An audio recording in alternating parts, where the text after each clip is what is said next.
Hi, my name is Christopher Belfi. I'm a manager of factory automation and PCS here at GlobalFoundries, and this is why.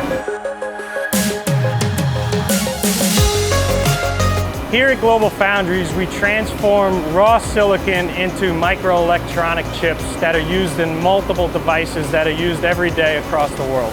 Those devices include cell phones, graphics cards, medical applications. Given the focus globally and being on the front lines for us is extremely cool. So for me, one day I'm waiting tables, 1 month later I'm supporting a multi-million-dollar factory automation system. And at that point, my eyes were very open as what's ahead of me. It was very fulfilling. The manufacturing industry employs a wide array of different backgrounds and expertise to ensure day-to-day operations are sustained. We offer a wide range of different positions, from technician to engineer to manager. Each role in GlobalFoundries is just as critical as the other. Semiconductor manufacturing is an emerging industry. There are opportunities for advancement, and the bottom line is the pay is competitive. I would say manufacturing is a good fit for those who would enjoy a new challenge every day.